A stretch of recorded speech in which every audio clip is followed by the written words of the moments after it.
మొక్కలు నాటి వాటిని సంరక్షించాలన్నారు సుల్తానాబాద్ ఎస్ఐ రాజు.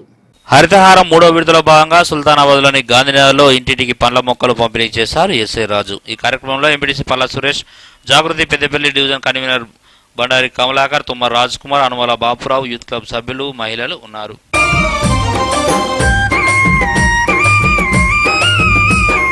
మొక్కలు నాటే యజ్ఞం మొదలైంది, హరిత తెలంగాణ నేల పులకించింది. మొక్కలు నాటే యజ్ఞం మొదలైంది, హరిత తెలంగాణ నేల పులకించింది.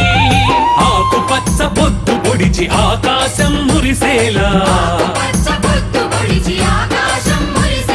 మట్టి తల్లి నుదుటి మీద మొక్క బొట్టు మొలిచేలా, కదులు కదులు కదులు నువ్వేరా మొదలు, కానిదంటూ ఏమున్నది కార్యదీక్ష చాలు. ఈరోజు మరి 3వ విడత హరితహారంలో భాగంగా మరి గాంధీనగర్ సుల్తానాబాద్లో ప్రతి వాడకి కూడా ప్రతి ఇంటికి కూడా మొక్కలు పంచడం జరిగింది.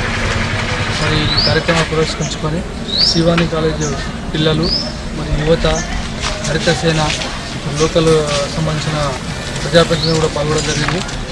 మరి ఈ కార్యక్రమాన్ని ఇప్పటికైనా కూడా ఇంకా ఇన్స్ట్రక్షన్ తీసుకొని ఇంటింటా కూడా పంచి దాన్ని విజయవంతం చేయాలని చెప్పేసి నేను కోరుతున్నాను.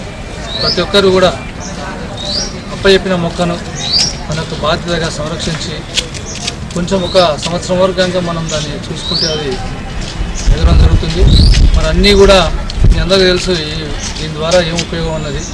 వాతావరణ కాలుష్యం కానీ, వచ్చే రోజులలో యువతకు మంచి వర్షాలు పడాలన్నా, పంటలు పండాలన్నా కూడా అన్నిటికి సంబంధించి కూడా దీనిని ఆధారపడి ఉంది. మరి గవర్నమెంట్ చేసే ఈ కార్యక్రమానికి అందరి సహకారం ఉండాలి.